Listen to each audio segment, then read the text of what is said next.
La estudiante regresó a casa después de dar un paseo con sus amigos. Después de unos minutos, llamó a su novio con voz preocupada y le dijo que alguien había entrado en su apartamento.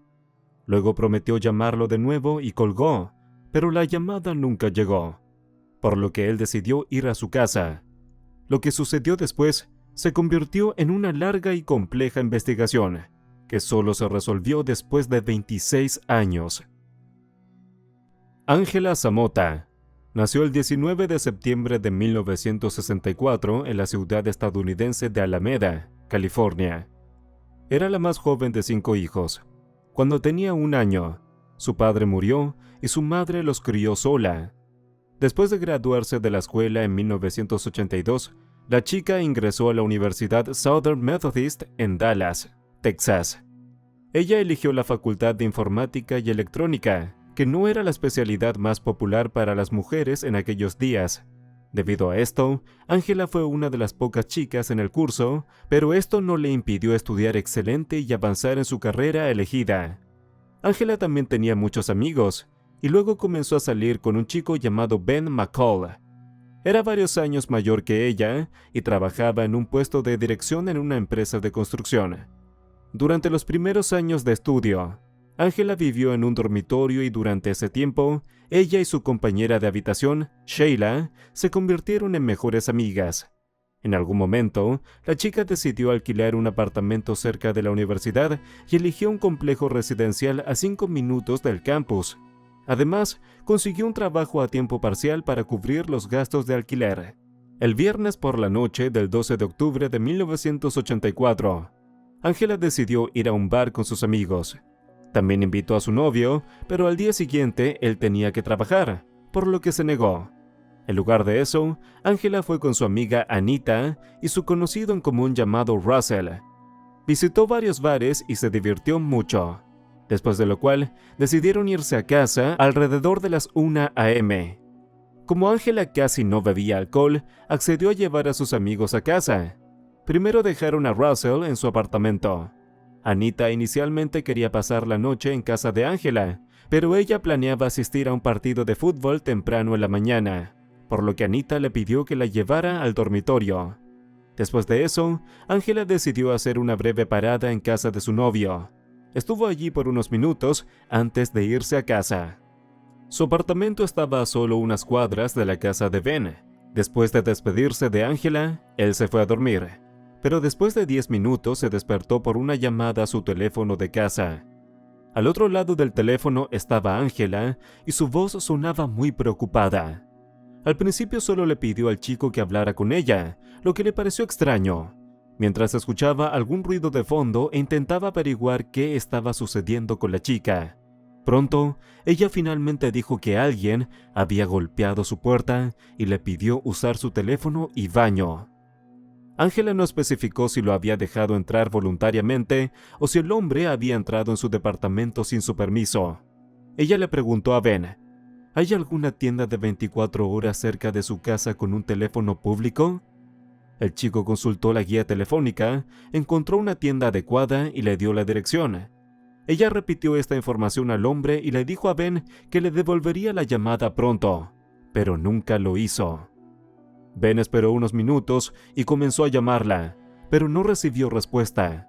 Entonces, se subió a su auto y fue a su departamento. Al llegar a su casa, comenzó a golpear su puerta, pero solo había silencio como respuesta. Ben tenía un teléfono portátil en su automóvil que le habían dado en la compañía constructora. El chico marcó el número de casa de Ángela y se acercó a su departamento de nuevo. Escuchó el timbre del teléfono, pero nadie respondió. Entonces, pensó que la chica podría haber llevado al extraño a la tienda de 24 horas con teléfono público y decidió ir allí, pero el vendedor dijo que nadie había entrado. Ben regresó al departamento de Ángela, volvió a golpear la puerta y decidió llamar a la policía. Casi media hora después, 2 policías llegaron a la casa. Ben les explicó la situación y les pidió que abriera la puerta del departamento de Ángela, pero los oficiales no se apresuraron a tomar medidas activas. Decidieron llamar al gerente del complejo de apartamento y pedirle la llave antes de entrar al departamento. Lo primero que los policías vieron fue un zapato en el suelo en medio de la sala de estar. Luego se dirigieron al dormitorio, donde se enfrentaron a una escena horrible. Angela yacía en la cama rodeada de sangre, sin ropa. Los policías notaron de inmediato varias heridas cortantes en su cuerpo. Más tarde, los expertos contaron 18 heridas. Los investigadores comenzaron a examinar la escena del crimen y notaron varios rastros de sangre en el baño, suponiendo que podría pertenecer al atacante. Además, en el apartamento se encontraron varias huellas dactilares, pero no dieron resultados. Los detectives también determinaron que el criminal se llevó un cuchillo de cocina que aparentemente fue el arma del crimen. No se encontraron rastros de allanamiento en el apartamento, lo que indicaba que la joven dejó entrar al atacante, lo que coincidía con el relato de Ben sobre la extraña llamada telefónica. Los médicos forenses determinaron que la víctima fue víctima de violencia y pudieron recuperar material biológico del atacante.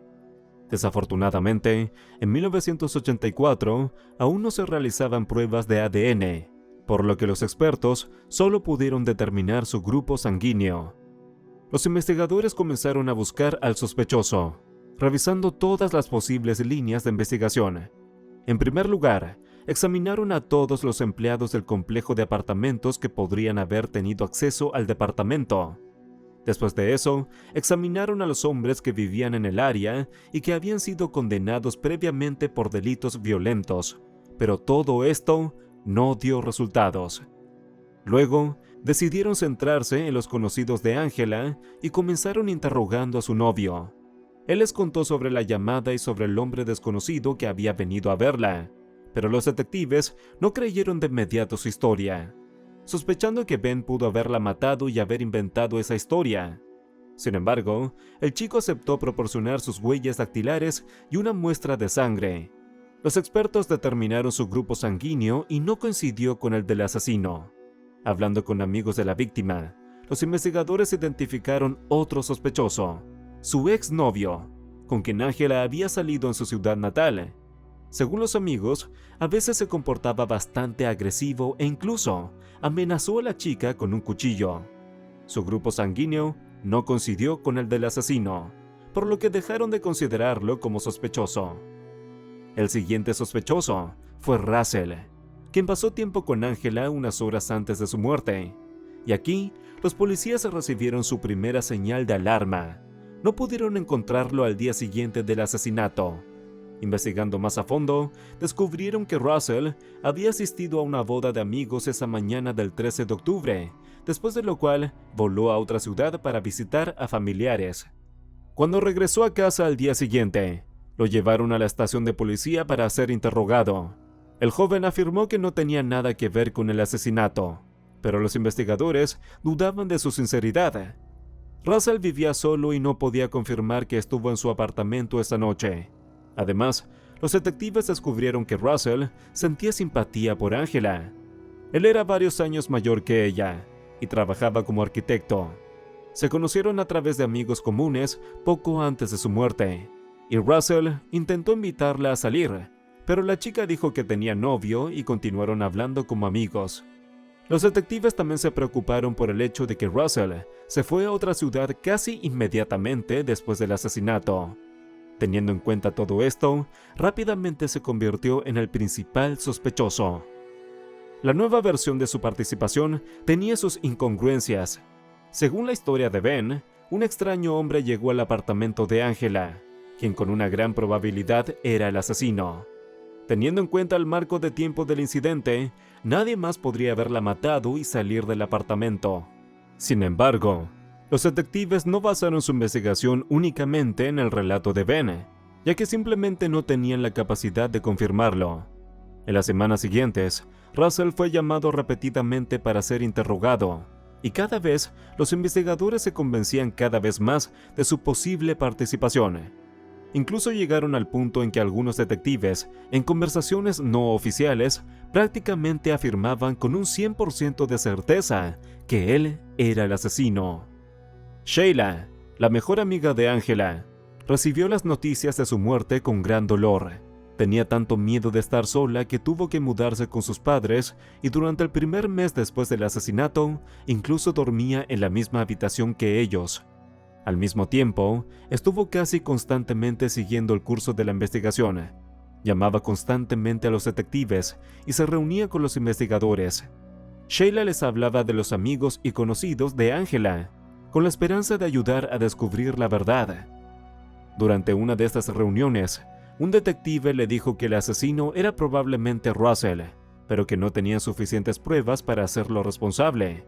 Entonces, le pidió a Sheila que se reuniera con él y le hiciera una serie de preguntas en un ambiente amistoso, como ¿qué estaba haciendo unos días antes y después del asesinato? Los investigadores querían comprobar si su historia coincidía con lo que les había dicho. Antes de esta reunión, le pusieron un micrófono oculto a la chica. El joven le contó lo mismo a Sheila, pero los detectives no planeaban rendirse. Lo llamaron de nuevo a la estación de policía y le ofrecieron someterse a un interrogatorio con detector de mentiras. Russell aceptó y lo pasó exitosamente. Sin embargo, los investigadores seguían considerándolo como el asesino. Estaban tan seguros de su culpabilidad que durante el interrogatorio mostraron al joven fotografías del cuerpo de Angela, con la esperanza de que esa sangrienta escena lo hiciera confesar. Pero todo esto no arrojó ningún resultado. Russell seguía insistiendo en su inocencia y después de medio año de interrogatorios constantes, contrató a un abogado y se negó a hablar con la policía en persona. Después de eso, los detectives se lo pusieron bajo vigilancia las 24 horas del día, pero al final tuvieron que cambiar su atención a la búsqueda de otros sospechosos.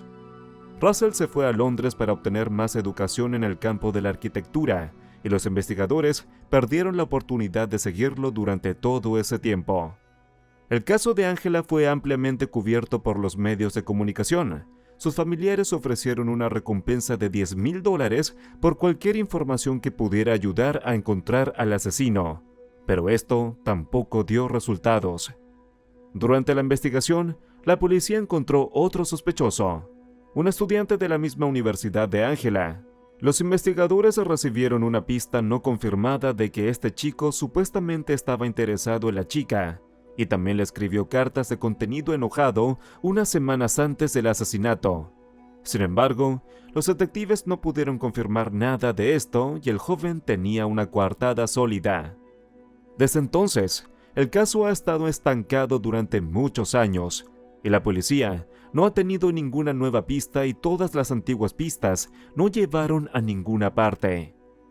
Después de 10 años de silencio, Sheila decidió llamar a la estación de policía para preguntar sobre el progreso de la investigación. En ese momento, ya se había casado y tenía 2 hijos.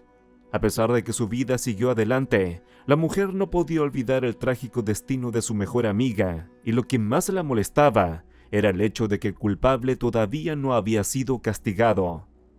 Preguntó si habían intentado extraer una muestra de ADN del material biológico del asesino, ya que era 1994 y la tecnología de análisis de ADN estaba siendo ampliamente utilizada por la policía. Sin embargo, los investigadores afirmaron que las pruebas en este caso se habían perdido y que simplemente no era posible recuperarlas. Sheila no estaba satisfecha con esas respuestas y siguió llamando regularmente a los detectives.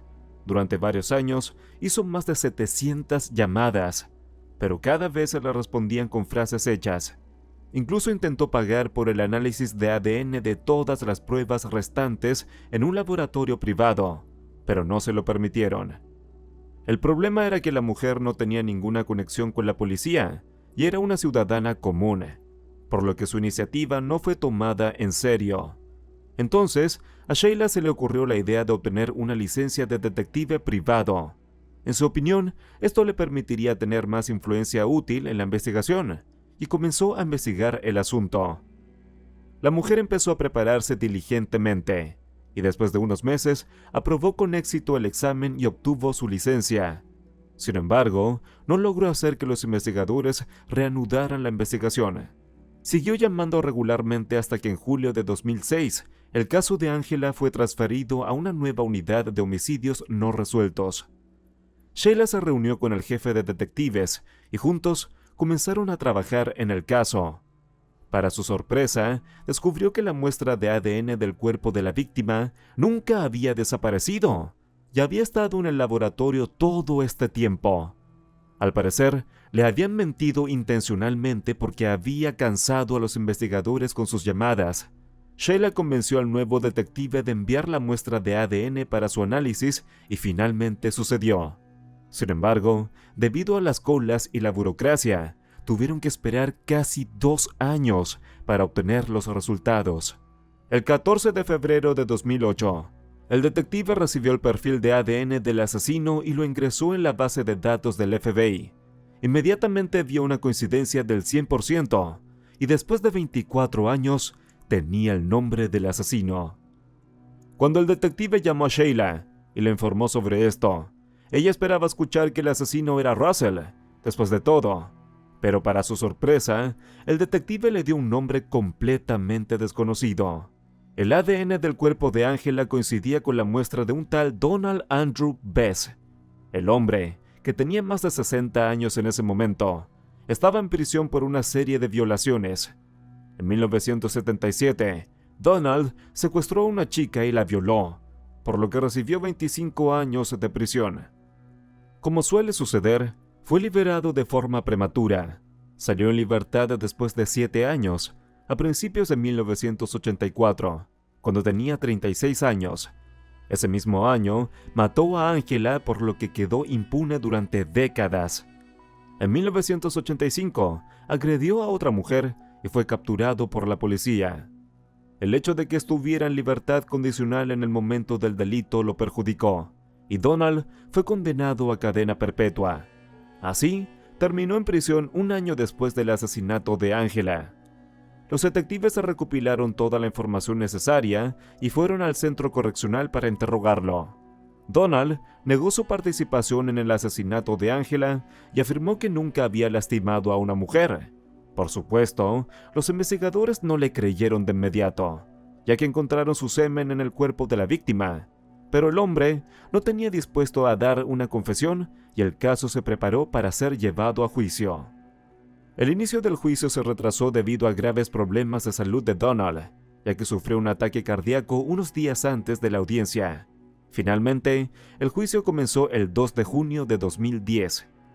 Donald seguía insistiendo en que no había matado a nadie, pero los resultados de la prueba de ADN hablaban por sí solos.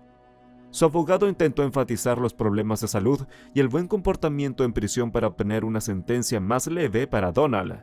Por su parte, la acusación pidió la pena de muerte.